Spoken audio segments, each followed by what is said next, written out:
Assalamu alaikum and welcome to the Mad Mamluks podcast. My name is Sim. Along with me is my co-host Moore. Sheikh, Assalamu alaikum. Sheikh Omer has taken the night off and left us holding the torch. Welcome to the show, everyone. We have an exciting show for you guys this evening. Help us out on patreon.com/the Mad Mamluks.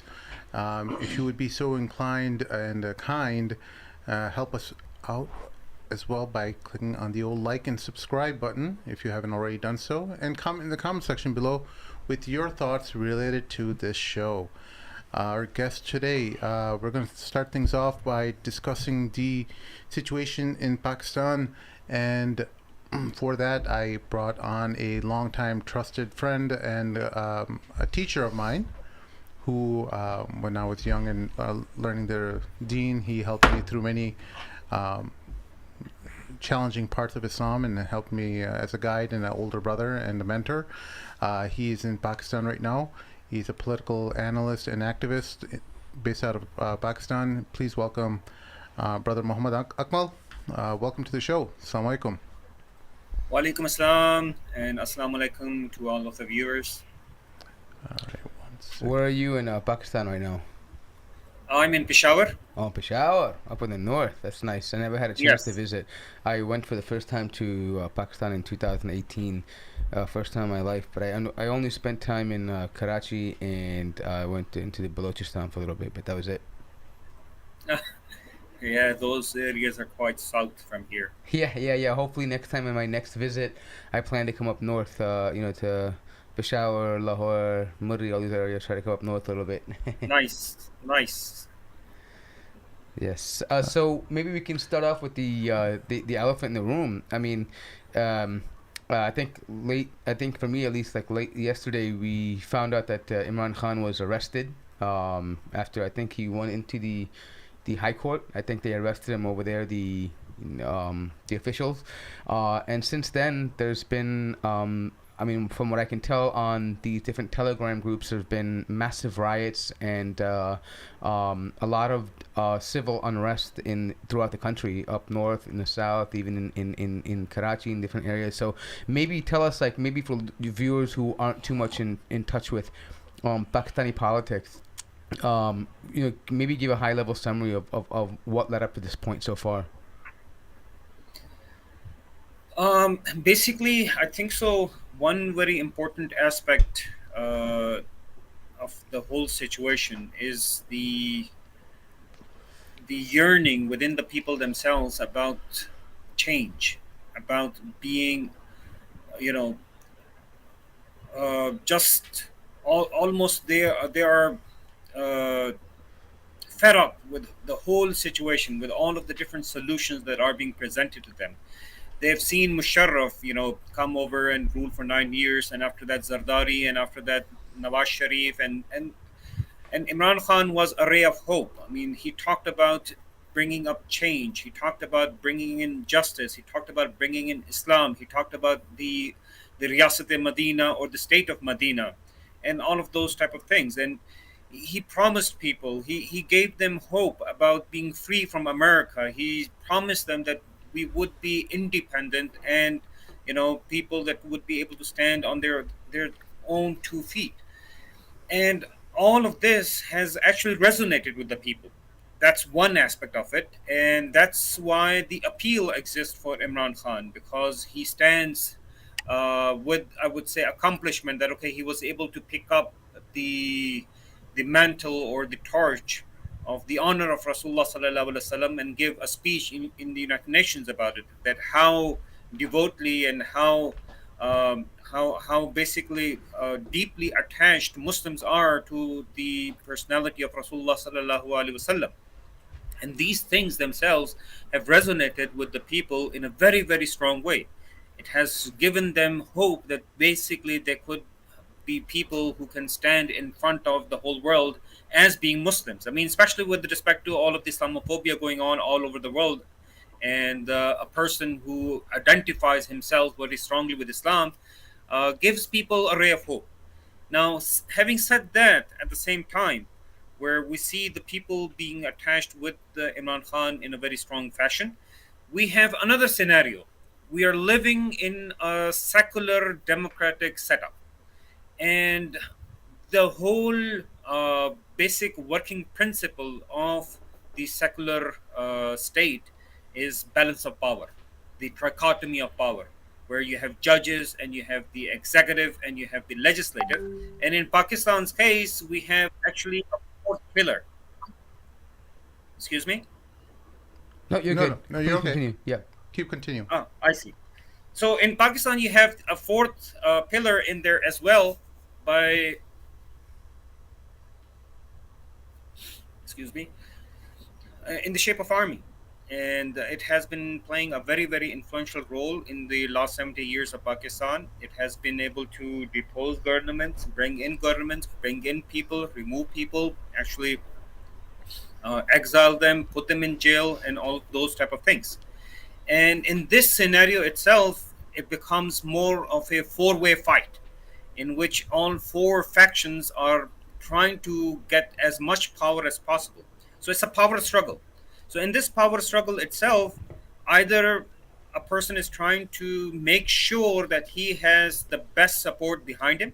So when Imran Khan is trying to agitate, when he's trying to put the military in a corner, he's trying to put them where they could compromise, and looking forward towards the Supreme Court, or looking forward to the Chief Justice of the Supreme Court that would be retiring roundabout in September. And the next person in line is Qazi Faiz Isa. And probably Imran Khan thinks so that, okay, he will not be as favorable or as supportive as the person who is right now the Chief Justice of Pakistan Supreme Court. Similarly, the issue comes down to the political parties. This is just basically leg pulling. They're trying to uh, position themselves where they can bargain in the best fashion, or in the best manner possible. And the most, I would say, saddening thing about all of this is that there is no concern about the well-being of the people.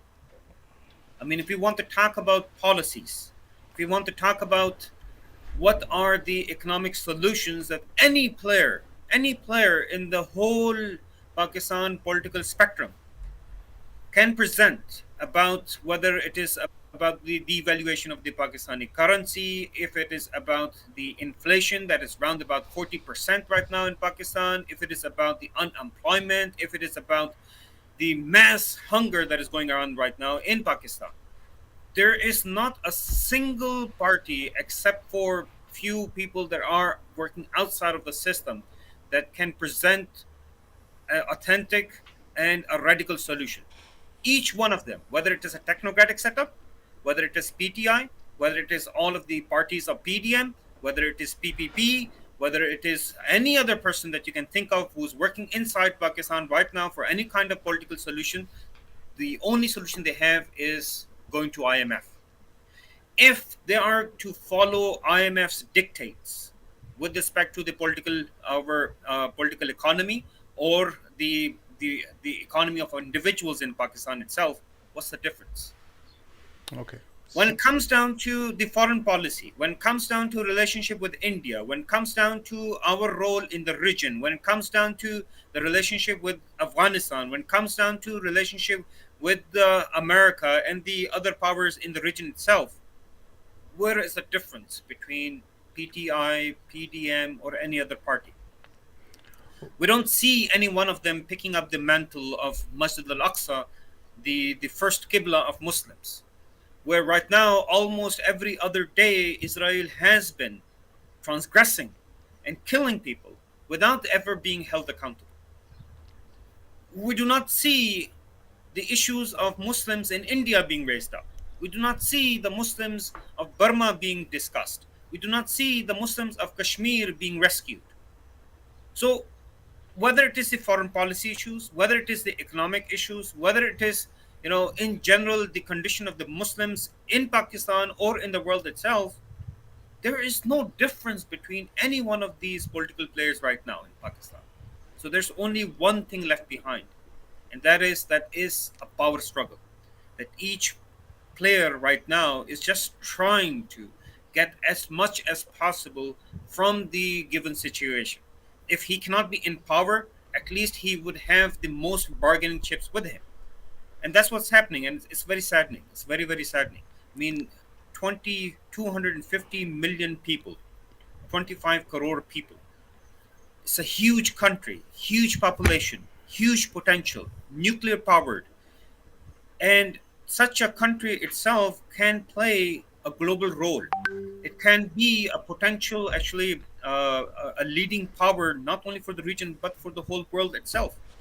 But it's playing second fiddle to the global powers, whether it's America or China, and trying to balance out those two, or trying to play one side against the other, or trying to, please one side against the other, and things like that. I mean, unfortunately, again, as I said before, it was between Bajwa and Asim Munir, the two generals.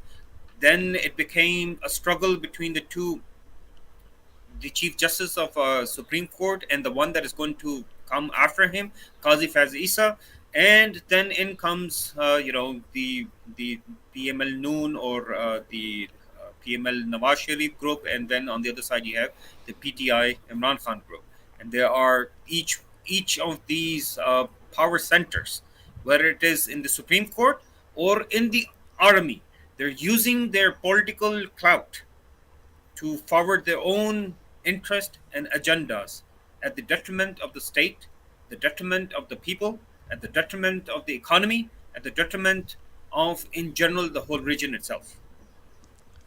And unfortunately, that's all the visuals that you're seeing right now. You're seeing the common people, whether it is the people that are in uniform or the people that are without uniform. Both of them are common people, and both of them are being forced to hate each other, one way or the other. And this is something that is very sad. Well, the society in Pakistan has become incredibly fragmented based on political lines. Where does this all play out in terms of the end game, and how the political climate is constantly changing? At least from your estimation, what do you feel like will happen in the subsequent months and years? I think one very important realization that is being made right now is that uh, one way or the other, we have to get rid of the Messiah complex. It's not about just having one person coming in and he would have a magic wand and he will just, spin it, swing it, and everything will be just nice. No. Do we And need the actually, institutions to fail? I mean, is that what's in order for meaningful change to happen in Pakistan? Should, do the institutions themselves have to start falling apart for people to ultimately gain the upper hand over the military and other institutions of power? I think so. It's not about really. There's more or less a paradigm, or I would say a battle of narratives, that Pakistan requires civilian dominance or civilian supremacy or supremacy of the law, or the law needs to make its rule, or all of these type of terms. But that's not the problem. I mean, the problem is, what is the basis upon which we are going to define a policy? What is the basis upon which what we are going to define right and wrong? What is the basis upon which what we can say is the correct path forward? And like I was saying, if you try to look at policy, you will not be able to differentiate the policy between Imran Khan or Shehbaz Sharif, or Bilawal Bhutto, or even some other technocrat that the military can prop up, because each one of them only looks at IMF to rescue them from the economic quagmire that they're in. And that's where we need, especially the people that have the ability to investigate, the people that have the ability to study, and to look deeper into the matters, that for them to be able to, first of all, develop a certain platform, to develop a certain, I would say again, uh, a certain intellectual framework, as per which we would be able to, first of all, come up with solutions, and then support the people that would be for those solutions.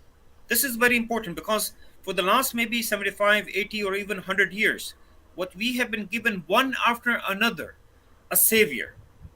Starting even from Muhammad Ali Jinnah, like, okay, how he rescued and saved us from Hindu dominance.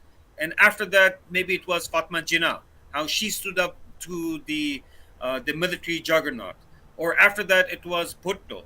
Or after that, it was Benazir Bhutto. Or after that, uh, Asghar Khan and Air Marshal Asghar Khan and different people, and then Imran Khan came in, and even Nawaz Sharif at some point was playing, the rescuer or the Messiah that would be able to rescue all of the people during the IGI time, the Islami Jamhuri Ittihad, or bringing in the Sharia bill and all of those type of things, and then Imran Khan came in, and that's what we have to realize. The people that have the luxury to think, the people that have the luxury to intellectually investigate and look deeper into the matters, that it is not about having personalities, it's not about having a person here and there, but it is about us deciding that, okay, what would be our way forward. Because as long as we have relegated our economy to IMF, we have relegated our foreign policy to Security Council and America, we have relegated actually our social issues to United Nations and its Declaration of Human Rights and all of those type of things, then the only thing left behind is a struggle for privilege. The only thing left behind is actually, power struggle, trying to get plots, trying to get extensions, jobs, positions, prestige. This is the only thing that the fight is happening about. So it's not about, again, I don't think so if there's anything working right now in Pakistan when it comes down to the economy or it comes down to the political setup or whatsoever, um, because it's a secular setup, because it's a man-made setup. So these people in power, they're always able to twist and form whatever rules and laws exist to their own benefit, whether it is the Supreme Court, whether it is the military, whether it is the parliament, whether it is the executive. Each one of them tries to take the best, take the utmost out of the system for their own benefit. And that is going to keep on happening as long as we're going to have, this secular setup in which human majority or human sovereignty is the basic working principle. And we have to recognize this, because whether it is PTI or PML or PPP, whoever would be in power, they would always have this ability to mold the laws, to create laws that would actually favor them. This ability to be able to make things legal and make legal things illegal, being within the human domain, is the biggest problem. And But that's what's causing all of this issue itself. but So people will anybody say who wants, those kind of changes will not happen without a massive popular revolt, where the institutions themselves have to crumble. What you're initially what you're actually saying is that the crux of the problem is that the institutions or the people who are holding power in these institutions, they are operating from a principle of self-interest. They only care about themselves, and they're creating laws to protect themselves, is in effect what you're saying. And that's the same problem with most secular democracies all across the world. That these people who are set up in power, they've ultimately give some lip service to the public, and they may even make some concessions and appease the public by passing some laws, but ultimately they're in power to achieve their own self-interests and advance their own agenda forward, right? So, yes, so exactly. without this popular revolt happening, uh, we won't see any change in Pakistan, is what you're saying. Actually, the popular revolt is already there. The people being disenfranchised, the people being, I would say again, losing trust and hope within the system itself is already there for anybody to see. And But the true power brokers in Pakistan is the Pakistani army, and without any kind of fracture within the army, we can't expect to see any kind of change. At least if there's some kind of division in the ranks of the Pakistani army, where there are people who ultimately want um, a real change, a lasting change within the political institutions of Pakistan, I don't see how any kind of change can happen. Yes, you are exactly right. Basically, the custodian of the, I would say again, the global world order, or the nation state model, or the secular setup in Pakistan, or the democratic setup in Pakistan, is the military itself. And they are the major stakeholders, and they have put their weight behind this whole setup. And this is what we are trying to do. This is what basically, especially again, the people, the educated and the intellectual people within Pakistan and outside of Pakistan, these are the people who are able to articulate, these are the people who are able to build the argument, and to present their solutions, and to present their way forward to these people who hold, as you said, the very future of Pakistan itself. That we have to decide once for all that the future of Pakistan is not with IMF. We have to decide once for all that the future of Pakistan is not with a secular setup. The future of Pakistan is not with a nation state bound within the boundaries defined by United Nations. This is actually a trap that has been built to keep countries dependent upon Pakistan is very gifted with respect to agriculture, with respect to human resource, with respect to industrial base, with respect to a very strong military, nuclear power, but it's dependent with respect to energy. And the 50% of the petroleum goods of the world are moving right few kilometers in front of Pakistani shores. You know, the Straits of Hormuz from Gawadar, they are a couple of 100 miles away. But Pakistan itself is energy deprived. It has to import a lot of diesel, a lot of petroleum goods, a lot of LNG and these things, because Pakistan itself does not produce that much. But at the same time, the countries that are rich in energy, they're dependent for human resource, they're dependent for agricultural goods, they're dependent for technology, they're dependent for protection and military services.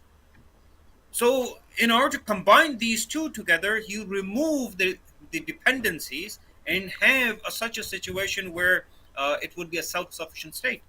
Yeah. But as long as we are beholden, we are shackled to the nation state understanding model itself, we cannot move outside of the dilemma that Pakistan faces right now.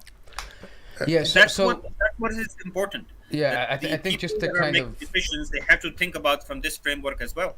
yeah, I think just to kind of maybe slow it down for some of the listeners.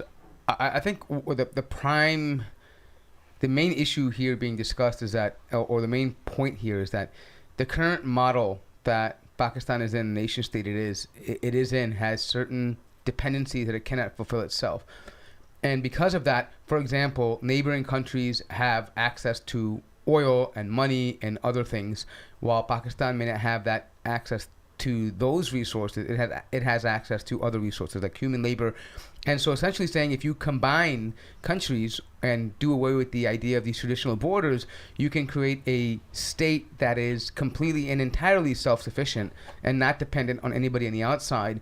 But that would only be possible if you get rid of the traditional idea of, okay, this is the Pakistani border. This is what, this is only what is Pakistan, and this is Saudi Arabia, or this is Afghanistan, whatever it may be, whatever country you're talking about. It has to do away with those traditional nation-state models and those borders in order for you to achieve complete independence with regards to resources. That's pretty much the main argument here. I think most people here would agree, but I guess the bigger question is, I think many people have even said this before. I mean, this is an ideal situation, and I think with respect to the larger point, this is pretty much what a Muslim state would look like. I mean, a state under Islam. But the point is, like, how do you get people, a state, like, especially in the conditions you're in right now, where people are in dire poverty, there's corruption from ground to up, right? Like, how do people move from this dire state into being ready to accept that, hey, you know what, Pakistan itself, in their minds, they would see this as a failure, that Pakistan doesn't really survive as a state, and it becomes acquired or meshed with another state. And, you know, the whole ideas of nationalism and pride of being Pakistani or any other nation that you would be assimilating with would be some huge challenges, right? I don't think, me personally, I don't think the people are mentally there yet, I mean, in terms of accepting that idea. Right, and the risk of even becoming a failed state as well is looming at large as well, don't you think, or no? First of all, the first question about people being ready or not. I mean, one thing that stands out very starkly, especially when it comes down to the issue of people's relationship with Islam. Just recently, uh, especially with respect to when French, as a government itself, uh, tried to disrespect Rasulullah sallallahu alaihi wasallam. Actually, did disrespect Rasulullah sallallahu alaihi wasallam. It was not a try. They used their own official government buildings to display caricatures that were very disrespectful to Rasulullah sallallahu alaihi wasallam, very hurtful to all of the Muslim population all over the world. And one of the discussions in Pakistan that happened was, and this was something that was very, very public, the people themselves wanted to cut off relationships with France.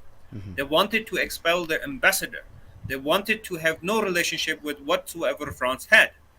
But the governing elite, they were of the opinion that, okay, if we are in whatever position trying to deteriorate our relationship with France, we would also sacrifice our relationship with Europe, and hence our trade relationships of GSP plus and blah blah blah, and we would lose $100 billion and in annual revenues, and this would be something that would hit our economies hard. So we should think about it rationally. This argument did not fly well with the people. Nobody, whether it was actually people within PTI or whosoever, or no matter how secular they could be, when it comes to Rasulullah sallallahu alaihi wasallam and his honor, there is no compromise. And that's where the whole problem comes in. If we are going to look at any type of cooperation between people of different regions right now based upon one person, one vote, or sovereignty belonging to human individuals, yes, there's no solution. And then you would be right in talking about nationalism and ethnicities and all those different type of identities, very strong identities that exist.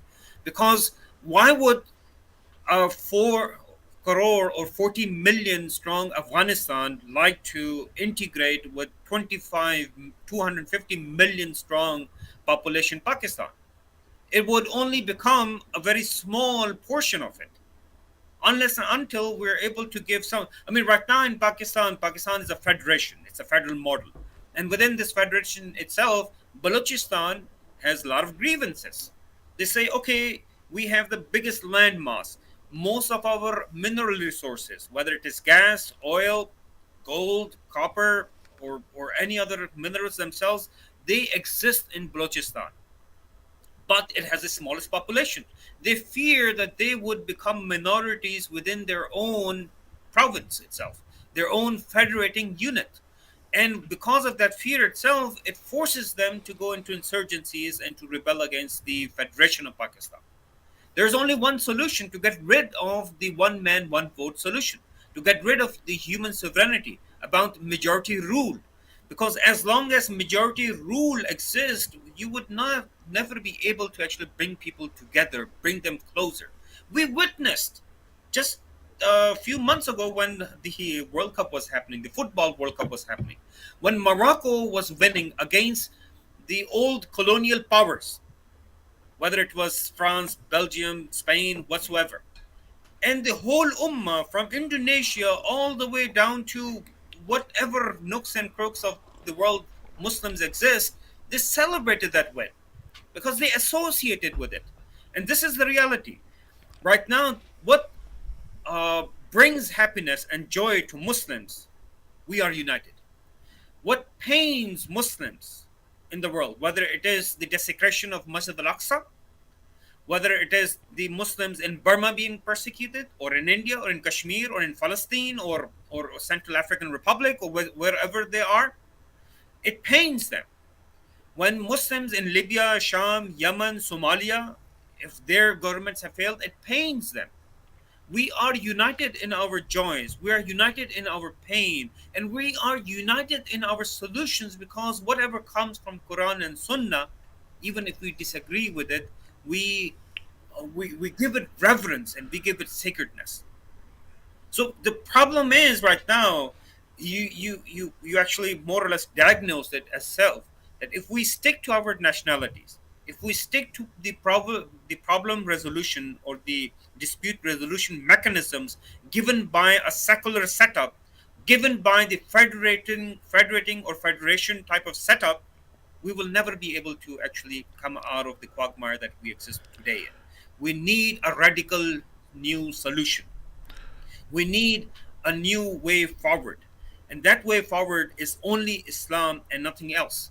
Islam gives us a completely different model other than a federation. Islam gives us a completely different solution, a different model other than devolution of power, dividing power between federation and the provinces and the city states. Islam gives us a complete different solution from majority rule, because for anybody to demand a right or to protect a right, they need to have a majority. But in Islam, we or the Islam only demands for you to bring something from Quran or from Hadith, قال الله وقال Rasul, and you would be able to get your rights. Like when Umar Razillah anhu wanted to fix the amount of dowry, an old lady came up to Umar and said that, okay, when Quran says Kantar, why would you limit it? It was enough for the old lady to bring a single ayah. She didn't need to lobby. She didn't need to, make a political campaign, try to get hold of senators and House of members of House of Representative, and try to create a caucus, try to create a group, try to create a pressure group, and trying to influence one legislation against the other, try to blackmail, like right now what's happening with respect to the debt ceiling or with respect to the budget and these type of things, or like what's happening in Pakistan. It's more about like trying to to get the biggest piece of pie.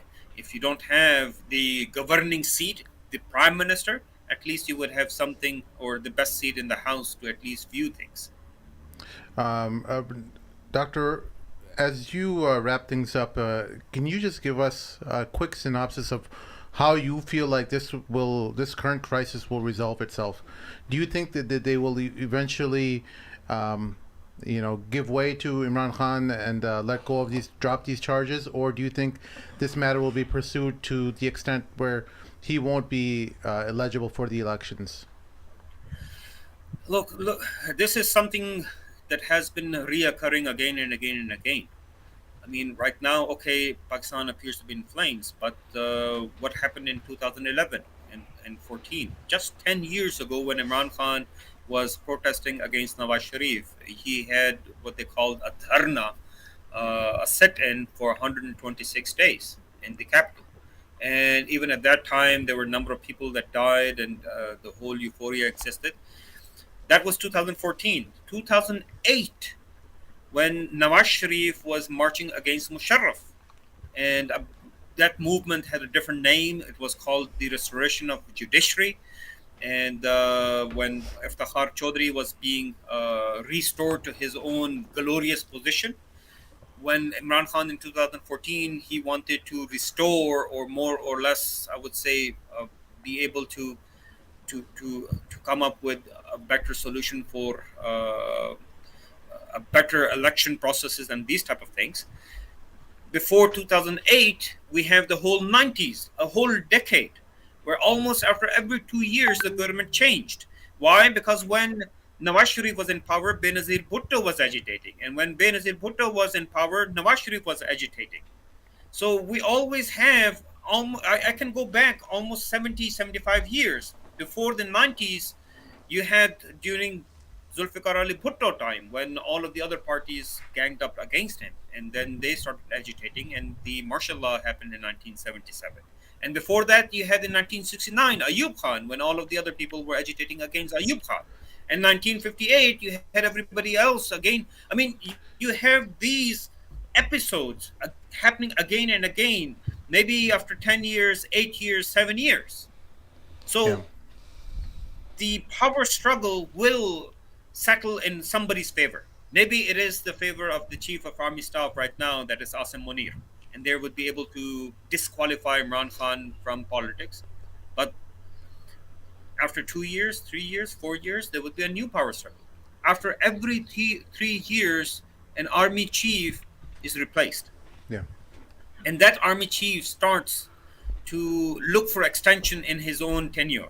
And that's when he starts to look for political players that he can utilize, that he can actually bring forward to pressurize the system so that he can get another extension for 3 years. This happened with Bajwa, this happened with Rahil Sharif, this happened with Kayani. It has already happened in the last 20 years. Now we are seeing something new. Now we're seeing within the judiciary that people are trying to secure their own position. They're trying to eliminate the things so that they could, one way or the other, harm their position. So whether it is the political parties, whether it is the army chiefs, whether it is the uh, the, the chiefs within the judicial setup, this power struggle is going to keep on happening almost every 3 years. Wow. All right. It's promised, bound to happen, unless until we do not get rid of this whole trichotomy of power, devolution of power, majority rule, secular setup, nation state. All these ideas, these are the ones are causing this cancer to spread. This is what is the corruption that exists right now. If we do not get rid of it, unfortunately, we would keep on seeing these episodes after every 5, 6, 7 years.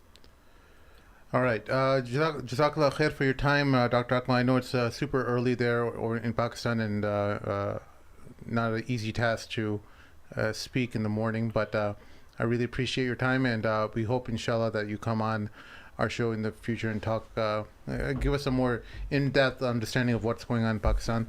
I really appreciate your time. Assalamu alaikum.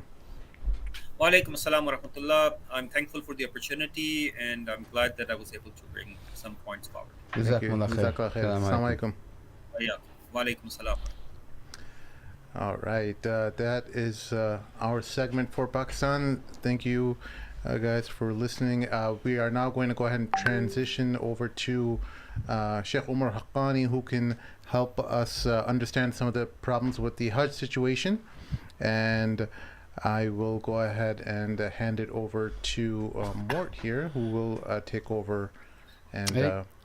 speak Yeah, about I that. mean, so like today's a problem day, right? Problems with Pakistan, problems with Hajj. I don't know, kind of like a Debbie Downer day. But anyways, so Omer Haqqani, Sheikh Omer Haqqani has been, he has a travel group that goes for Hajj, and he offers services, and he's been going to Hajj on and off in Umrah for a number of years, and he has quite a lot of experience. He's taken our Sayyidi himself for Umrah before, and especially during Ramadan, where he had that life-changing experience, and that was due to, mashallah, the group that he organizes. But in light of all the new Yeah. things that are happening, the new things that are happening with the laws and certain, rumors that are floating around, we thought it would be a good time to bring him on and maybe discuss, what are some of the changes, what's true, what's not true.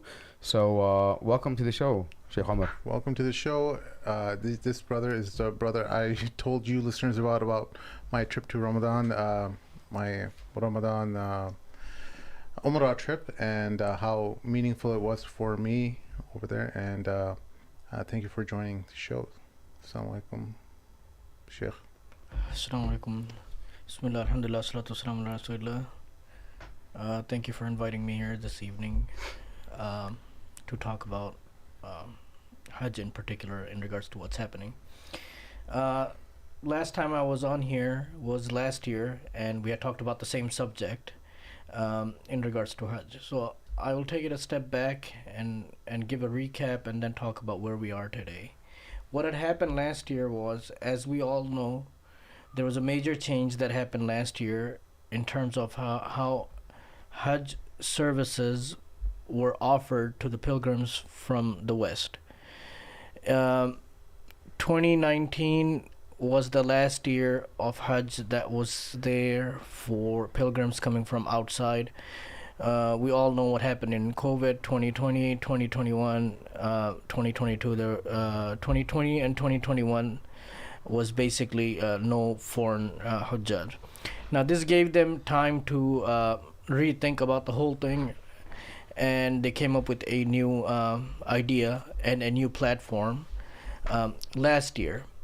And previously, just to recap, previously what used to happen was the travel agents from the various countries, for example, here in America, they used to be authorized by the Ministry of Hajj and Umrah to, they used to be given the visas, and then they used to organize their own groups, take care of all the logistics and everything. And if I wanted to go to Hajj, all I had to do was seek out a travel agent or a scholar that I was comfortable with traveling, and all I had to do was just hand over my passport and the money to the travel agent, and the rest is taken care of.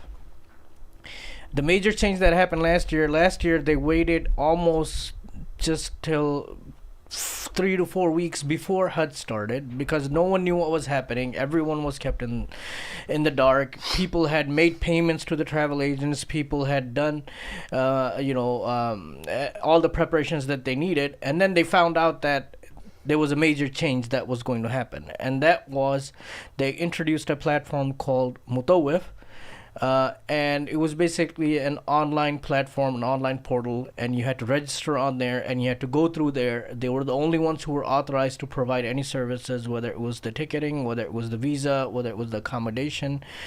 And there was a lot of uncertainty at that time. When I came on the show, I came on before Hajj, I talked about this a lot in terms of being uncertainty. And not surprising at all, the people who did go for who did go for Hajj last year, and actually there was a lottery system last year as well. You had to be selected, you had to register on the platform, and then you had to be selected. You had to get the app too, right? You had to register. It was through an app, right, or something. It wasn't an app. It was an online portal. It was an online portal. You register, and then if you got selected, then you went through the process. There was a lot of uncertainty in terms of the travel dates, in terms of flights, in terms of accommodation, and the biggest issue a lot of the pilgrims they had was in terms of guidance. Who's going to guide them. So basically they got a last minute notice whether they were selected to be even allowed to go. So they didn't know whether they could book a ticket yet or not. Nothing. Until they got that last minute they notice. could not book the ticket. The platform did that for you.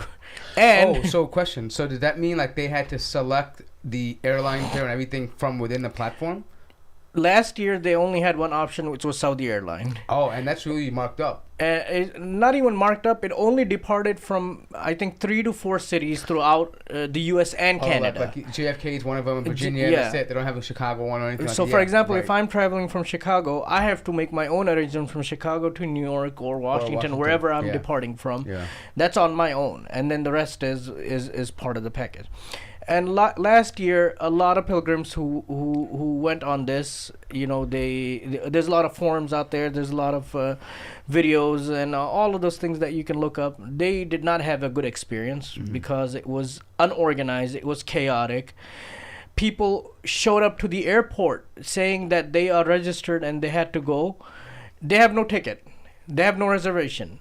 Nothing. They didn't know what to do. They went to the airport and they're talking to the airlines. They said, we don't know anything. Oh, because from the website registration, it didn't. Everything was done by the platform, and then it didn't get. There was no coordination between the airlines, between the platform, between hotels. Nothing. Yeah. People who got there,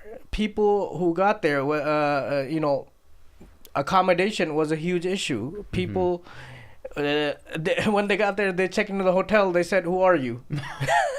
We don't have anything for you. We don't have under this name. Double bookings too, right? There were double bookings, not even just double bookings. I mean, this was covered by the media as well. A lot of the media, they covered that. Men and women booked together in a room, like strangers, complete strangers. People sleeping in the room. all of a sudden someone is opening the door and walking in. They said, "This is our room now." Maybe they confused it for the WWE tournament. I don't know. I don't. There was a lot of issues. In terms of when the Hujjaj made their way to Mina, when they were in Arafat, in terms of food, in terms of accommodation, in terms of tents, in terms of logistics, transportation. It was a chaos. So let me stop you there. So someone might argue, who has never been there before, they may argue that maybe the system was so chaotic before that they had to kind of throw some reforms in. Share your experiences before this whole system. Was the process efficient for most people who were selecting Hajj travel groups, and like how was that? I mean, was that much more organized, you feel, than it was after this app or service was deployed? I think. To get a better understanding of this, it would be helpful if you talk to people who went there before. Like I've been there, alhamdulillah, I had the honor and the privilege to perform Hajj in 2018 and 19. And all I had to do was just hand over my passport and the money to the agent, and the rest was taken care of it. Of course, you can ask questions, you can do, get clarification, whatever you need. But at least you're going with someone that someone that is local, someone who's going to be there with you, someone who's traveling with you, someone that you can reach out to, someone that you can talk to, in regards to your accommodation, in regards to maybe your food, in regards to your transportation, in regards to you have a person that's there with you, right? Yeah. And now what has happened, and people who had done their Hajj, you had it very easy. Like, I mean, you really did fulfill the obligation. And the people that are trying to do it now, that are trying to fulfill this obligation, because we know this is an obligation from Allah subhanahu wa ta'ala. That's the reason why we're trying to perform the Hajj. It has been a tremendous challenge for them and frustrating for them to be able to get to step 1 and step 2. Forget about getting there. Like, for example, right now for this year, what has happened is, I mean, look, I mentioned how easy it was before. All you had to do was find the package, talk to the person, get clarification to any questions that you have, and then the rest is handled. Yeah. Now, this year they debuted a new platform, because last year it was called Mutawif. Yeah. Now it's called Nusuk, but a lot of people are saying it's the same platform, just different name, just renamed. Last year they had outsourced it to a company in Dubai, which had. By the way, wasn't there a rumor that it was outsourced by a Hindu company or something? Yes, it was not a rumor. It was looked into. They outsourced it to a company. People read too much into it too. I think. Like every company has they're funded offshore, by the right. BJP and all of these things, and the Hindus have your data now. And I mean, come on, I won't take it that far, but I would say I would question the wisdom of outsourcing it to questionable sources out there when you have plenty of resources available within our community. Right.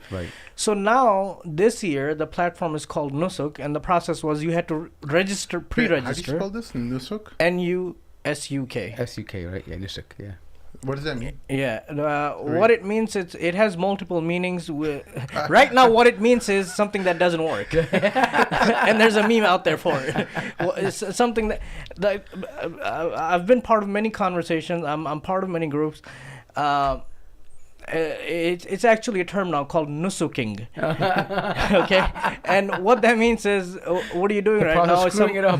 Yeah, basically that's the context it's being used. Well, why don't you just name the app Musiba? It'd be much better. I don't know, but what had happened was you had to pre-register on the platform. Okay, and then when the date got closer, you would be notified of the availability of the pack. It's a similar model as last year, but this year people had hopes that it would be refined. Meaning lessons learned from last time, and more coordination, more organization, right? So, but this year it's a lot of repeat of what happened last year, if not worse than last year, and things have not even gotten. We're not even there yet. So the confidence level is not there for the new app. They just think it's just a renaming of the old system, and they're afraid that all the same things that happened previously are going to happen again. If not worse. They're not only it's already happening. For Okay. example, the process that they laid out was you were to register, upload all your documents. People had a lot of issues with that as well, even with the pre-registration. For example, you had to upload your picture as well. There was a huge problem with the resolution of the picture. People spent out. I mean, think about it. Like if your parents want to go for Hajj, you cannot do that on your own anymore unless you have someone there to hold their hand, and help them each step of the way. There has to be some computer literacy and all that Absolutely, stuff. Right. absolutely. For As example, opposed to before, where you just go to a travel agent and hand over your stuff, and they would handle everything. absolutely. I mean, Right. Yeah. now it's very challenging, especially for the sisters. Not that they're not computer savvy. A But lot they of can go them alone are. now. Huh? They can go alone now. They can go alone now, but we'll talk about that. They're liberated now, but that's a different thing. But let's come back to this platform. So they were to be notified when reservations were open. They're calling it packages now. Mm-hmm. What happened last week around about Thursday or Friday? Until now, no one knew when the packages were going to be released, when they were going to be able to book, when they are going to be able to make the reservations. Because you have to think about it from the perspective, from the logistical perspective. For example, if I'm going on a trip that's going to be 3 weeks easily, I need to plan whether it's taking time off from work, if I have family, if I have children, I need to all make stuff, arrangements, yeah. babysitting, and all of these things. And nothing has done so far. And all of a sudden, starting around Thursday or Friday last year, people started noticing on the platforms that packages were available now for them to book. Okay. And then within a matter of couple of hours, packages are not available. Shortages. Okay. Packages are not available. The site is crashing. Contacting people don't know who to contact. They have a phone number. They have an email. They're available on social media. But with the volume, with the volume, not even volume, with the advent of AI and bots, you're talking to a bot, and most of the time, you can't. People have reported they have been able to get through to them, and they have spoken to them, but at the end result is there's a lot of confusion now. No one knows when more packages are going to be available. I have spoken to multiple people, families, who are up on their PC like from 3 a.m., 4 a.m. They don't know when the packages are going to be available. They don't want to miss out. They want to be the first one to get it. And you have to think about it. There's a lot of, previously, it's mentioned, there's no official source for this, but it is the understanding of a lot of the travel agents that each country gets a quota, a number of pilgrims that they're permitted to bring to Hajj. In the United States, in the previous years, their quota was approximately 9,000 to 10,000. And what I have learned is the most number of people that went from the U.S. ever was about 13,000 or so. That was back in 2012, 2013, somewhere around there. But usually it's between 8 to 9 at the most. But there was some reporting that this year the quota was reduced as well to approximately between 3,000 to 3,500. Oh, wow. Whether that's true or not, it's hard for anyone to say, but it may be true. They don't publish this data. They don't publish it. It's not official.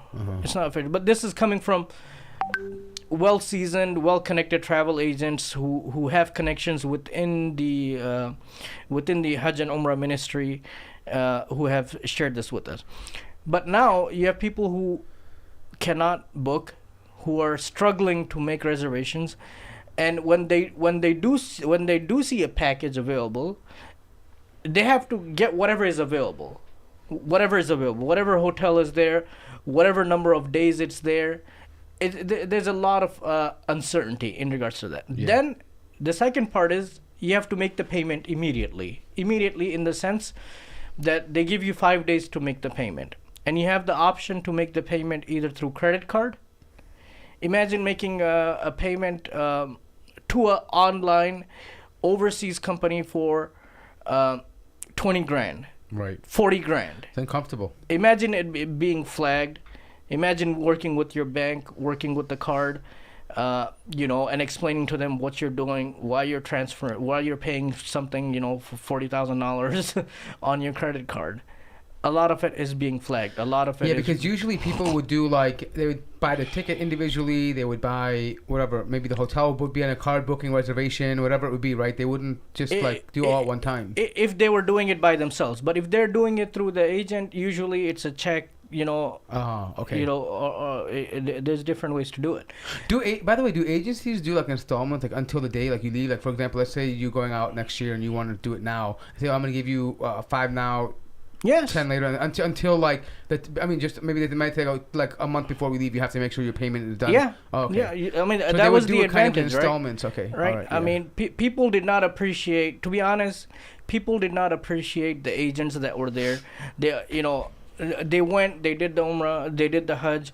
And they came back, and everyone has to find something negative in there. Oh, the food wasn't good.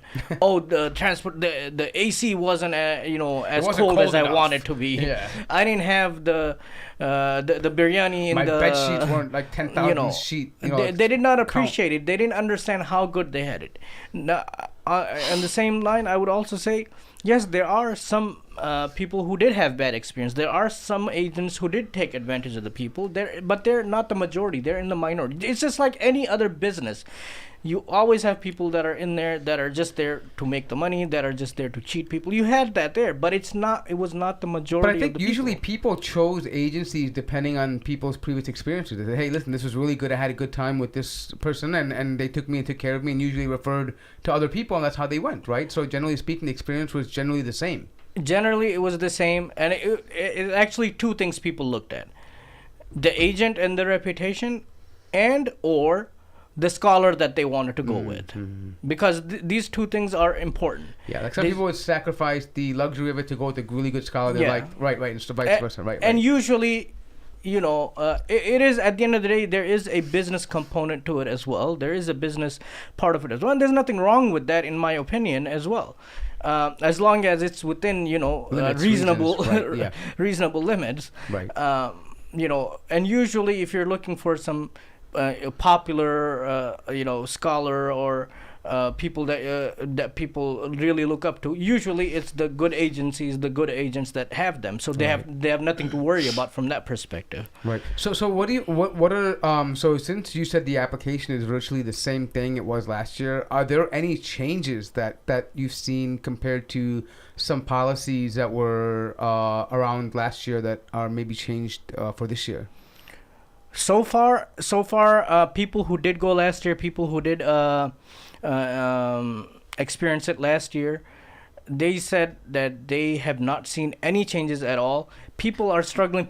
Many people had to. They ended up canceling last year. They couldn't go last year. They had really high hopes of going this year, and so far, a lot of them are really depressed. To be honest, I feel really bad for these people. I feel really bad for them because it should not be this hard. Yeah. It should not be this difficult. Wouldn't you recommend them just to wait a few years before they iron all these problems out, and then why put your hopes into something that will not, especially the effort that takes for Hajj specifically? Yeah. Good point. Just wait a few years, inshallah. You had the niyyah, and you would have done it now, but let them iron it out. That's a good question, and I thought about this a lot, and I struggle with the answer, and I'll tell you why. I think a lot of people who want to do this is because they sincerely want to fulfill the obligation of Allah subhanahu wa ta'ala, that they feel that they meet the requirement to perform Hajj. And the requirement is very simple. Allah subhanahu wa ta'ala says, Man istata'a ilayhi sabila, that whoever can perform the Hajj, and there are two main things, financially and physically. And they want to fulfill that obligation. Now, why they waited for this long and all of these things, I'm not going to get into that. Everyone has different circumstances. But I would encourage everyone to do it as soon as possible. I've always said this. But right now, it's very difficult for me. What you're saying, it's It's a very personal question. You're saying. I would agree with you. It makes most sense. Wait it out a couple of years. Hopefully things will improve, and then you can do it. Yeah. But some then people, the question is, some people don't have time. the question is, who is promising you tomorrow? Yeah. We don't know if we're gonna see tomorrow. And Forget now about that's- next year. Some people actually they genuinely want to, like, it's a life milestone they want to hit before they do the next thing. Like let's say couples are married, they want to do before they have a child, or like maybe they just really need to spiritually go because they just need to go, right? Yeah. I mean, their life is their Islam is at stake here, right? They want committed a major sin, Yani. not only that, but I'm just saying in general, some people have It's iman likely. issues, right? Where like they're really struggling and they want to Yeah. just go and they need to rectify this, right? So everyone's reasons as far as expediency could be different. You know what I mean? Well, there is an alternative to that, and that Make alternative is go for Umrah. This would be my recommendation, my answer. If you, for whatever reason, if you were not able to go for Hajj this year, okay, I would highly recommend that you go for Umrah. Okay. Or what about if they go to the Kaaba in Iran? We're talking about Hajj here. Hajj that is legitimate. Hajj that will be Karbala accepted. is Hajj, not a good land to go to. Hajj that is mandated by Allah subhanahu wa ta'ala. Hajj following in the footsteps of the Prophet sallallahu alaihi wasallam. That's the Hajj we're talking about here. So I would highly recommend that they perform Umrah. And this is the other thing. Performing Umrah today, going for Umrah today, is much easier than ever before. Yeah, I heard that. So Hajj became much harder. Umrah became very easy compared to what it was. So tell the viewers about your experience. You had like a speedy Umrah, like a 3-day thing. So for those who know me, and for those who don't, I mean, I'll just give you a brief of my experience. For the first 12 years, I was raised in Jeddah. My dad has been working there since the late 70s, before we moved here in early 90s.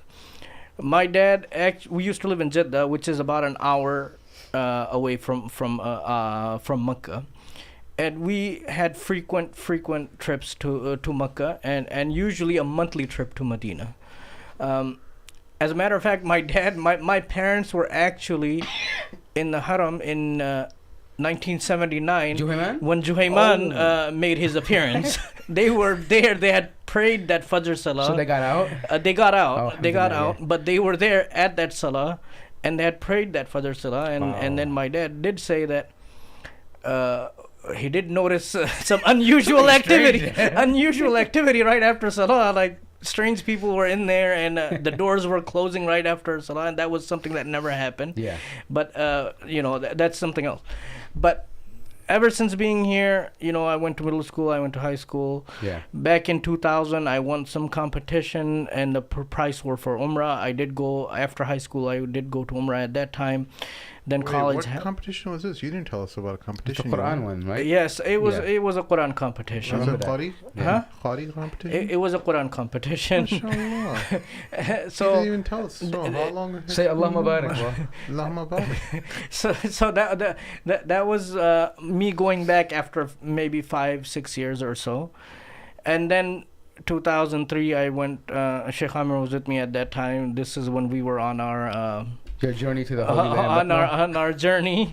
Yeah, for the listeners who forgot, this is the scholar who Shaykh Omer studied with in India, and then they later moved. He basically to saved the Multan. Shaykh Omer in Lucknow. I mean, he would have been like dead as meat over there if it wasn't for him showing him around. So, Yeah, yeah. Then I'll continue. 2003 I went, before we went for our studies. I came back. Then starting from 2010, I've been going regularly every year, alhamdulillah, by the blessing and the mercy of Allah subhanahu wa ta'ala, that he had invited me. 2011 I went in Ramadan, and that was an experience that I could not forget, and it was an experience that some of you have experienced. And then ever since then, I've been going every last 10 days of every Ramadan. It's indeed a privilege and an honor to be there. So I've seen a lot of changes. I've seen a lot of things that have happened and continue to happen since then. So in terms of Umrah, before it used to be a little bit of a challenge in terms of getting the visa. For example, you had to get it through the agent, which was authorized. You had to find an authorized agent. If not, then a sub-agent. Right? In Jazz used to be like the whole thing they would do, I think. No, not even Injaz. Injaz just came. Injaz is recently, more like for 5 years ago. locals Yeah. that came into existence recently. Yeah. It had to be an authorized travel agent. If not, then a sub agent, and you had to pay some money to get that, and then you had the hotel bookings and the transportation, the plane, and all of those things. But now 99% of the stuff you can do yourself. For example, visa, with the introduction of the tourist visa a couple of years ago. I think this is the third year or the second year now. It's very simple. You can apply online. You'll have the visa. Yeah, I got mine within 24 hours. Within 24 hours. You got it in 24 hours because it probably required additional background check. Usually you get it in a few minutes. Yeah. I had the experience of getting in a few minutes. If you are a citizen. I mean, I think I did. I just checked it. I mean, I didn't take that long, but yeah, I mean, it was just literally, I just downloaded it right to my phone and I was. It's very simple, right? Mm-hmm. You have the option of getting that, or you could get it on arrival too. On arrival at the airport. Oh, wow. You don't even have to talk to anyone. There's a kiosk. I've done both. Last year when I went, I took my family last year. I did the visa online before I left from here because I'd rather have it in my hand than go there and have any surprises, especially when you have your family and kids. And the kiosk break and you're like, Matthew, you don't know. This year when I went, I did it. I wanted to see how it was. I wanted to see the process, and I had it done within 5 to 7 minutes. Nice. It was done. It was very simple. So the visa is not an issue. The visa is for 1 year. It's relatively cheap. It's about $130 to $150. So wait, is the tourist visa? It's not the same as the Umrah visa, right? You have to do a separate. It's a separate visa. Umrah visa is separate, but if you have the tourist visa, you really don't need the Umrah visa because you can actually go. You can perform Umrah. Okay. You cannot do Hajj on tourist visa. Okay. But you can do Umrah on it. The visa is good for 1 year. Multiple entries, right? You can stay up to 3 months at a time if you'd like to do so. And all of this is new. Before Umrah visa, it was limited to 30 days or even 15 days. For example, when we went a few years ago, that visa was for 15 days. Umrah visa, and you had 15 days to perform Umrah and leave. And you could only go to Jeddah, Makkah, Medina, and that's it. If you wanted to go to Riyadh, if you go to Dammam, Jubail, you could not go on that visa. Yeah, they had those stop points. So So now you can pretty much go and do anything that you want. Book your ticket, get your visa. Hotels, you could do it online. Just look online. You can look on the map. You can check the reviews, check the distance, talk to people. Mm-hmm. Everything can be done. But the biggest thing, the advantage that you have now is the train system that's there from Jeddah to Makkah to Medina. That is linking these three cities. Now for this year, I did not have the intention of going this year, even though I had many people that had reached out to me. And I told them that I wasn't planning on going this year. I had no intention of going. But then Ramadan started. Alhamdulillah, Allah subhanahu wa ta'ala had blessed me with a daughter just about a week before Ramadan as well. So Ramadan started, and I said, I really don't have a reason not to go or an excuse not to go. Financially, yes, finance is there. I mean, everyone works hard for their money. Everyone has financial obligations. It's not that I don't. I do as well. And I'll give you a story about that towards the end, inshallah. So I said, I have the visa.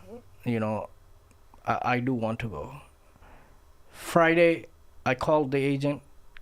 I told him, look for the ticket for next week. I want to go for next week. And I want to make it quick. I don't have the time to go for all 10 days. It wasn't good for me to go for all 10 days as I normally would with a newborn and 3 other kids at home and leaving them like this. But I did want to go and perform Umrah. I said, see what you can find for next year. So he found something for me. Total duration was I was going to leave Sunday night and I would be back Thursday. I said, fine, do it. That will give me, I have exactly 48 hours on the ground to do everything that I need to over there. I said, sure. Friday I came home. I told my wife, I'm going. She said, where are you going? I'm going for Umrah. Surprise. She said, when? I said, Sunday. Sunday evening, I'm going. She said, oh, okay. And that was it. Sunday night, I went. My flight was here in the evening. Now, I had made all the reservations ahead of time. I booked the hotel, and I booked the train from Jeddah to Mecca from the airport. And the good thing is the train station is at the airport itself. And Okay, so that part's not done online. You have to do it, that part is not done online. It is done online. Okay, You could book the train ticket online as well. You can download the app.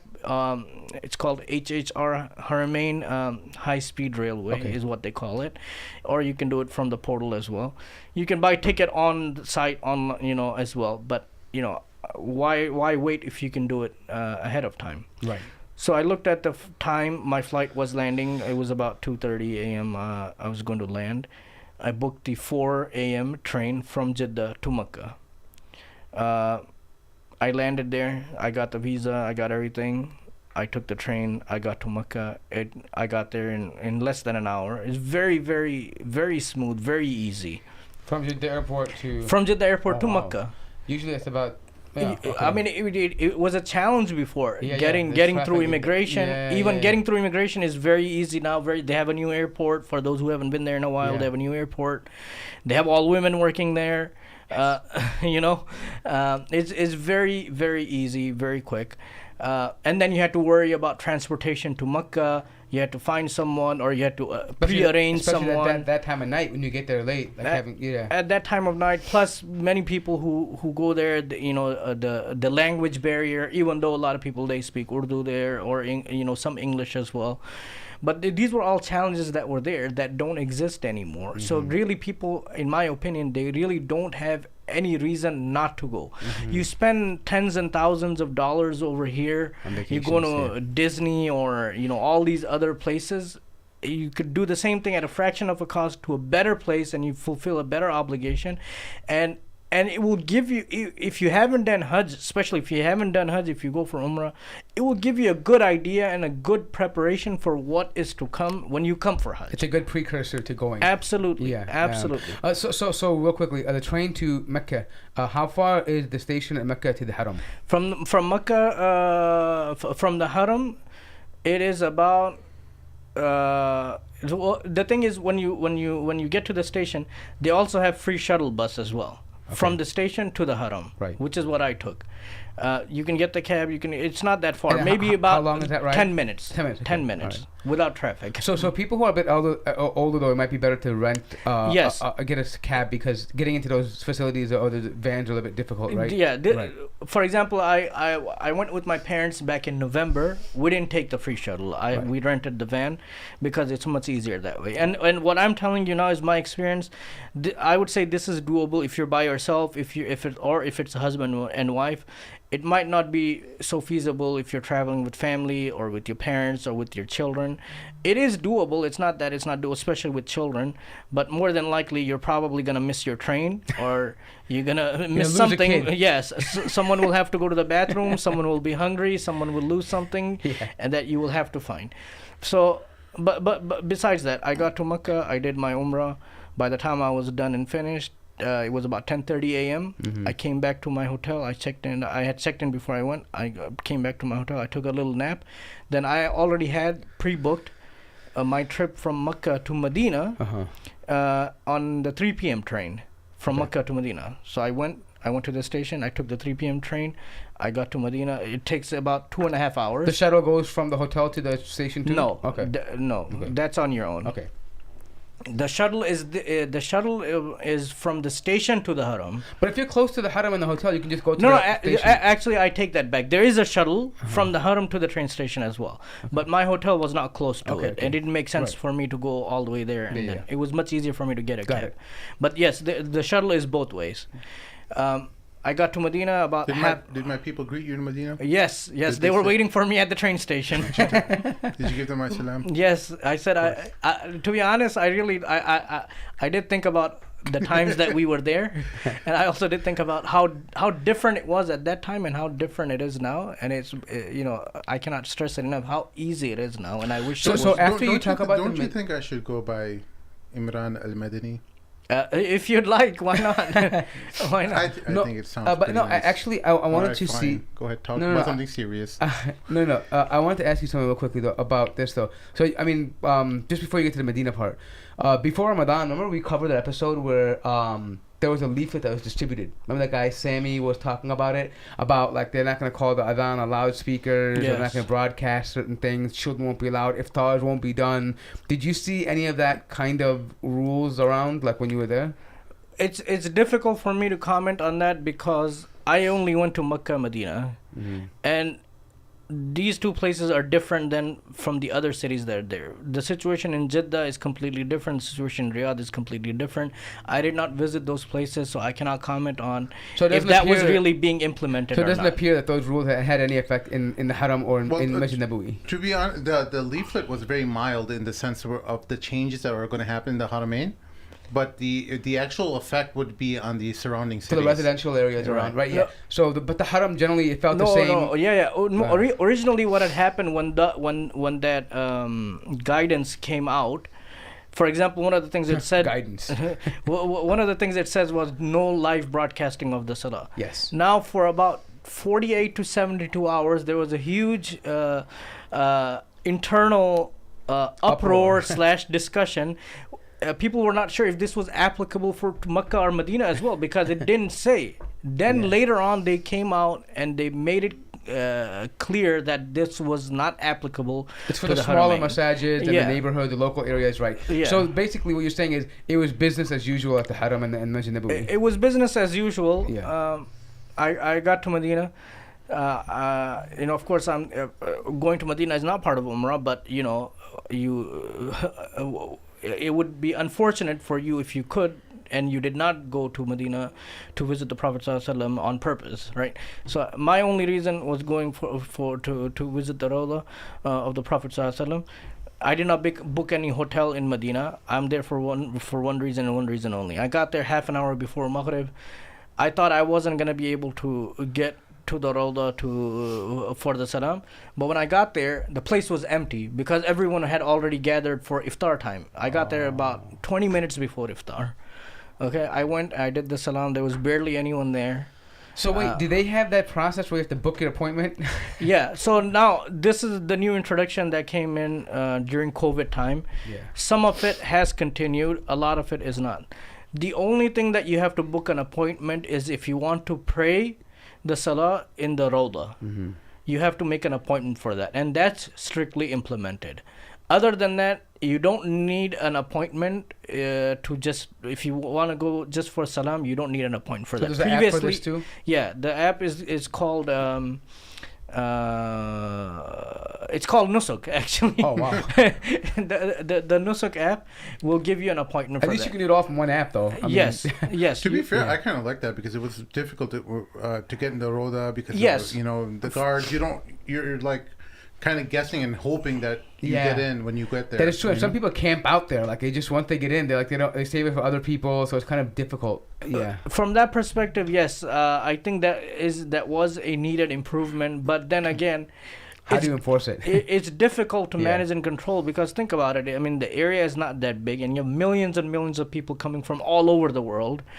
And again, we go back to the technology part. The older folks, they have no clue about making some an people don't have appointment, showing yeah. your QR code. Some people don't have smartphones. They still use old Nokias. Yeah, and that even this Nusuk for Hajj is implemented only in the Western countries for the most part. It's not implemented in Africa or India or Pakistan. So or all anything. those other countries are still going through. They're still going through the old system. So we're privileged. The old essentially. system. So You're privileged.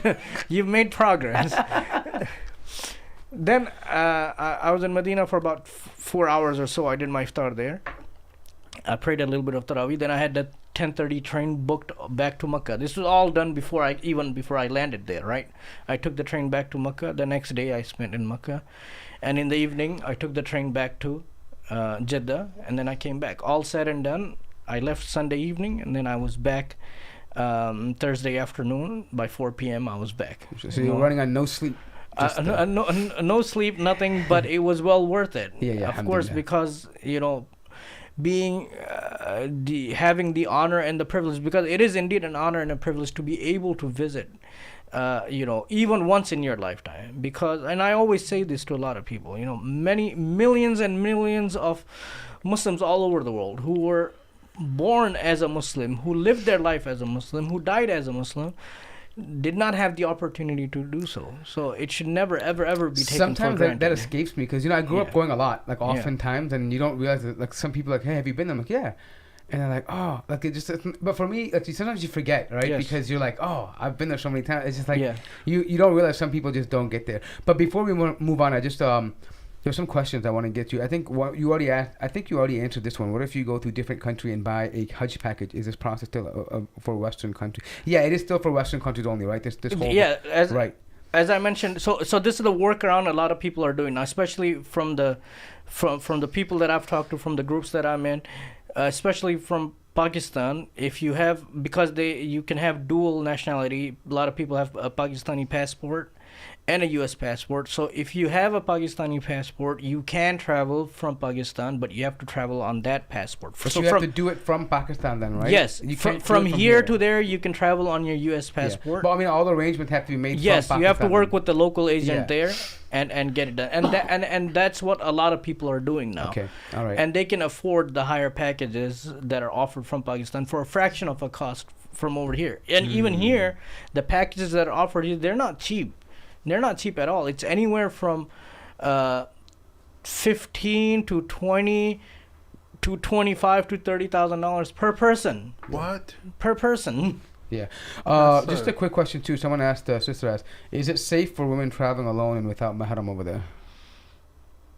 So let's talk about this. So right now, there's the new system this year is that you can travel without mahram for women, right? It's been a couple of years since they've actually imported. From the safety perspective, absolutely. And then if you're traveling, you're usually in a group, so it would be safe. But then again, I would go back to what I said earlier. For this year, maybe because there's a lot of uncertainty, right? For Hajj, you're saying? For Hajj. Yeah. For Umrah, he's saying it's perfectly fine to go. From a Sharia perspective, that's a whole different story, right? You should travel with a mahram, but for whatever reason, if you choose to travel alone, you're saying the Umrah is though safe though, and it's a doable thing. It's doable. Yeah. It's doable. But Hajj, you would say wait out a little bit because of uncertainty. You don't want to be stuck there as a woman walking around. Well, especially for sisters who might be traveling alone for Hajj, you don't know who you're going to be rooming with. You don't know the accommodation situation. You don't know the transportation situation. You don't know a lot. There's a lot of uncertainty. Yeah. And I hope I'm wrong when I'm saying this. I hope that everything goes well. Inshallah. I hope that people who have made the arrangements, who are going to travel, I hope, inshallah, that they do have a good experience. Inshallah. But based on the circumstances, based on what we see, based on last year, based on how things are going so far, it doesn't appear to be that way. Mm-hmm.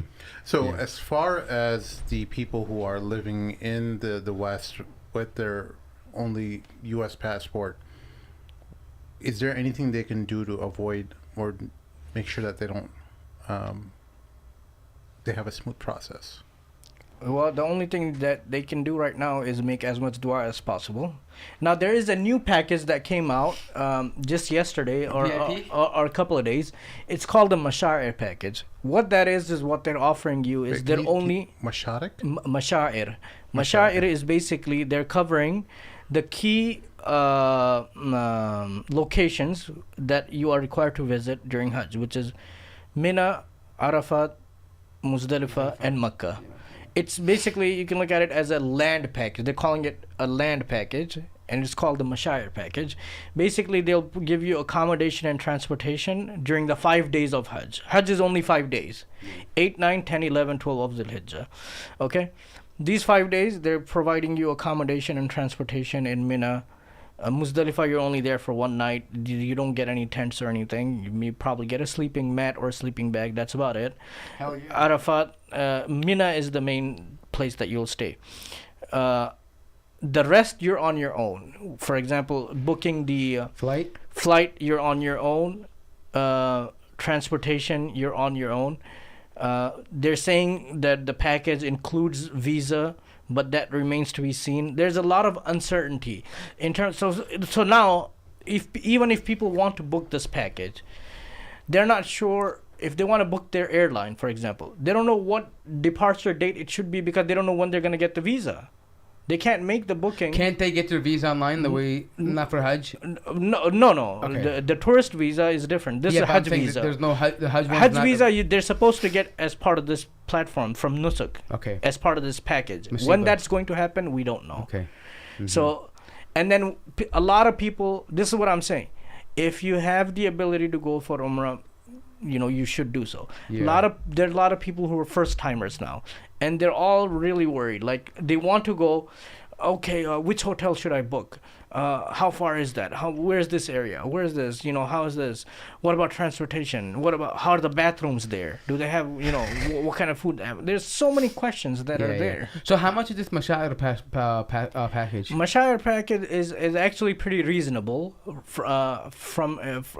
In US dollars, if I remember correctly, it's about 3,500 to 4,000. It's not too bad. It's not too bad if you know what you're doing and you can do it. Yeah, so basically people of experience who have been there I before, would say yes. They can select that one because they know what to expect. And I would not recommend this for first-timer. people, for first timers. Yeah. You're gonna be very confused and stressed. and this is my fear as well, right? Like, because I've spoken to a lot of people different people who've gone first time, people who've had good experience, people who've had bad experience, and it's important always, in my opinion, always to have a good experience, because I've spoken to people who did not have a good experience, who had a bad experience. And when I spoke to them and I asked them, how was your Hajj or how was your Umrah? They said, it was as if like they just fulfilled an obligation. Like I had to go. I had to do it. I got it over with, but they had no intention of going again because they had a bad experience. Yeah. Yeah, So, that's really sad. Experience is also important as well. So you should 'Cause set the right 'cause- expectations as well. Because that's supposed to be something. It's not only the fara'at for you, but you just want to have that changing moment in your life too when you go to make Hajj, right? You want to come back like, I accomplished something. I feel different. I have a different perspective. The spiritual aspect, the Right. spiritual reward of that, should be there. But if you're always worried about where am I going to sleep, what am I going to eat, how am I going to get here to there? So for them, the stress like kind of took away the experience for them. Yeah. Absolutely. Yeah, I don't know. Pretty. I mean, I don't want to knock the whole system. I'm hoping that they have a good intention to try to do it and say they're trying to organize it, but it seems like there's still some work to be done. Well, they only had about 4 years to do this because they had 2 years during COVID, and then 2 years since then. They had last year, and then they know how bad the system was last year. I don't know if anyone who would tell you that had a good experience. it was a great system. I enjoyed doing it.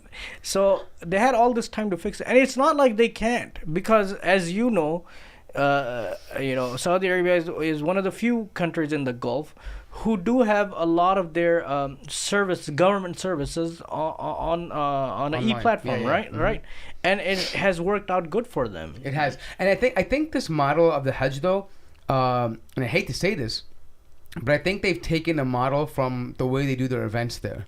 Like, especially like these with the advent of these like wrestling and boxing and music concerts, the way that you're describing it is pretty much how people register for events, everything is done through an app, right? And it in those particular cases and scenarios, it works well because people, it's not like a multi-day thing. It's not a bunch, like you don't have a million people trying to come at the same time. So it's a lot more options. It's more stable. But I think they took that model and are trying to apply it to people from all over the world, and millions of people in a short amount of time, and traditionally something that requires a lot of planning, a lot of effort, a lot of dedication. And it's just, I mean, I hope they're successful, but I think they're applying the wrong model to something that's entirely different. I think, to be honest, I think it is doable. From every aspect, even from technology perspective, it is doable. But you can't just have basic stuff that's not working. For example, many people who've selected the package, by the time they went to make the payment doesn't go through, or the package is no longer available. Yeah. people when they emailed them, they started getting bounce back saying the mailbox is full. How can you not expect server request error? Yeah, absolutely. People are getting those errors. So what they should do, I was thinking of that, as a part of a rollout, right, you can have a legacy system in combination with the new system. So you can say, listen, maybe you can still use the travel agents and have them rely on the system and get people logged in and say, listen, use this to, kind of a hybrid model until they're fully ready, if they've tested through the process, right, a full-on deployment, right? I think the idea is right, but the deployment methodology is wrong. The deployment methodology can be definitely improved, and I think this year is a little bit different than last year in terms of the idea was to have a similar model to what you're talking about, a hybrid system, where they would work with local agents as well. Yeah. And it hasn't worked out so far, and a lot of the agents that were going to work have pulled out for various reasons. One, no one knows who's running things at Nusuk. Second, in regards to the payment as well, payment is going directly to Nusuk. So they have payment centers as well in selected cities. I think 4 to 5 cities in here. The US? Yeah, in the US. They have one in New York. They have one in Texas. So you can go and make the payment there as well. Or you can wire the money over to them as well. Is that a franchise? Can I open a payment center? and this is like all new stuff for a lot of people. Like how many people have wired money internationally through their bank? And especially, it's not like without it being a scam. Yeah, without being telling someone telling you that you won the lottery and all you got to do is is pay a little bit so you can get more back. Other than that, you go to the bank and you tell them I need to wire $40,000 because I'm going on this trip for me and my wife. Yeah. And there's a lot of questions that are asked, a lot of flags that are raised. Yeah. And then you have to meet that deadline to get that money to them, and they have to acknowledge that receipt and update your profile on the platform in order for you to secure your package within 5 days. So what happens if you pay and for whatever reason doesn't get registered and they can't get you in there? Do you get a refund or the delay Your till package next year? is canceled automatically.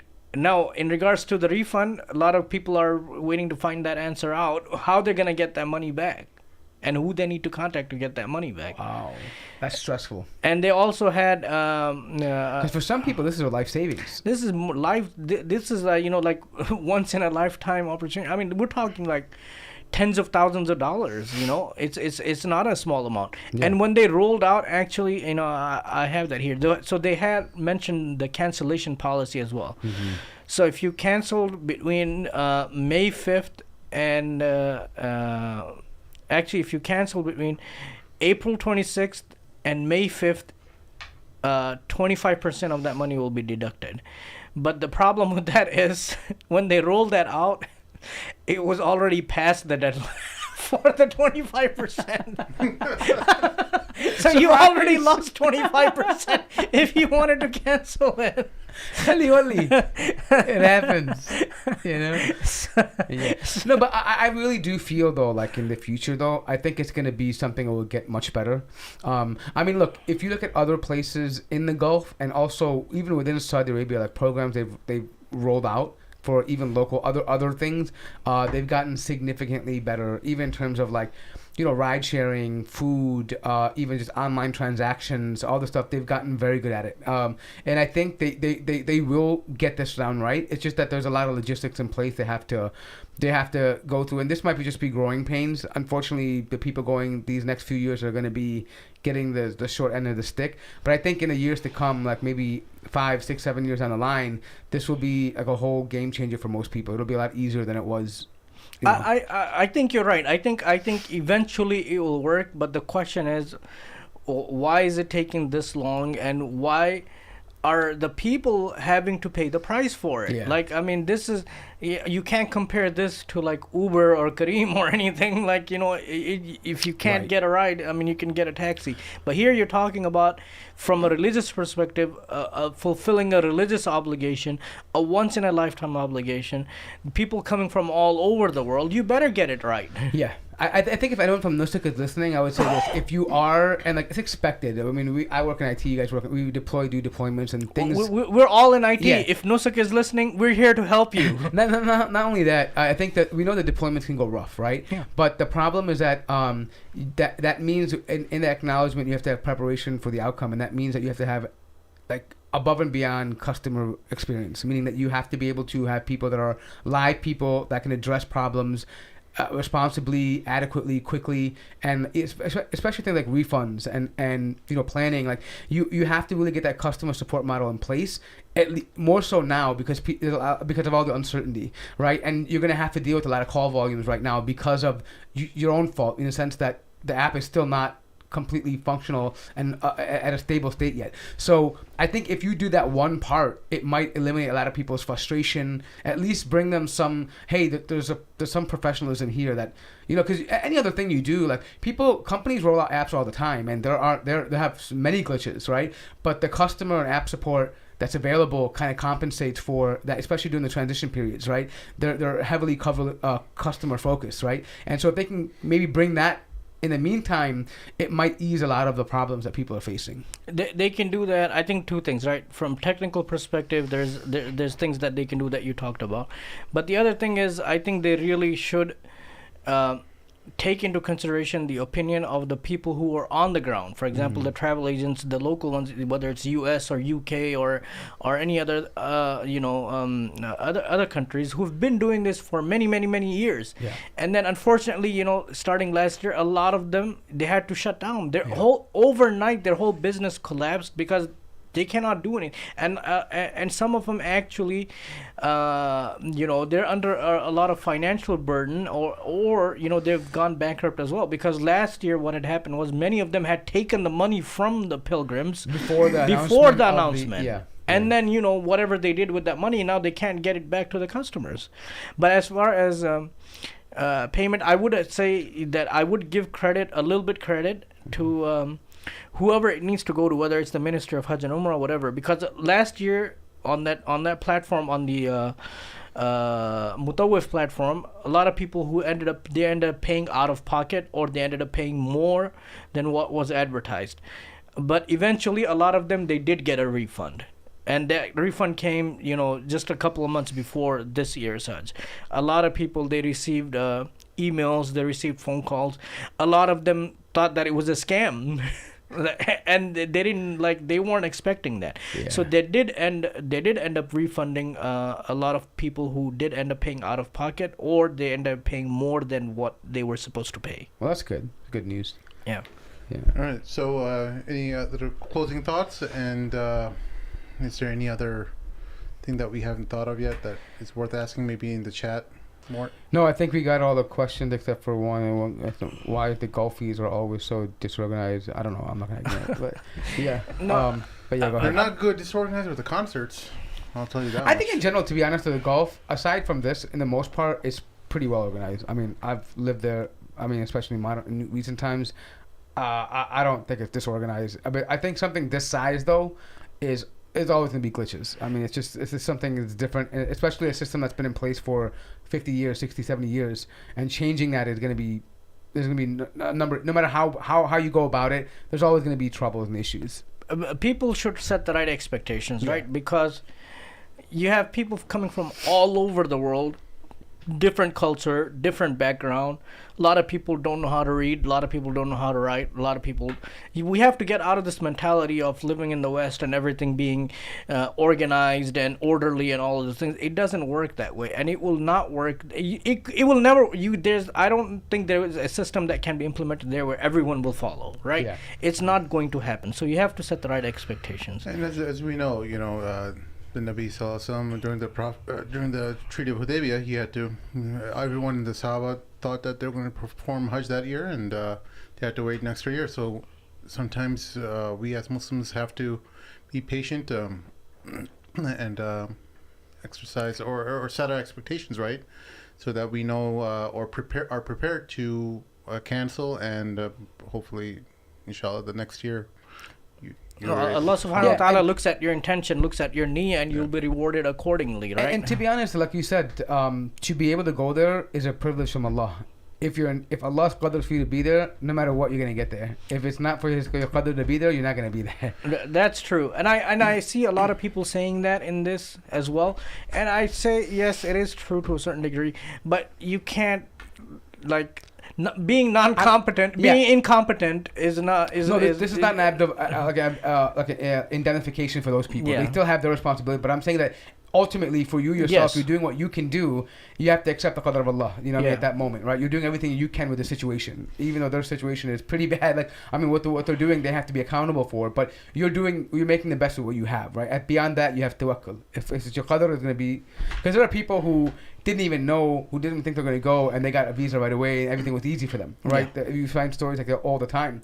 And there's people who had everything planned, and just something freakishly thing happened, and they could not go, right? So sometimes these issues are in the hands of Allah as far as qadr, and we have to be content with that. Yeah. All right, guys. That's our show for this evening. Please make sure to leave a like on the video and a comment in the comment section below with your thoughts related to the situation in Pakistan. You can throw your support for Imran Khan. If you don't like him, voice your support or dislike for him, and I'll quickly ban you. But Pakistan Zindabad. and give us your thoughts about the current. If you had any kind of interaction with the Nusuk website or anything related to the Hajj and Umrah process, let us know your thoughts in the comment section below. That being said, for my co-hosts Mort and Shaykh Omer Haqqani, thank you very much for joining us. Assalamu alaikum.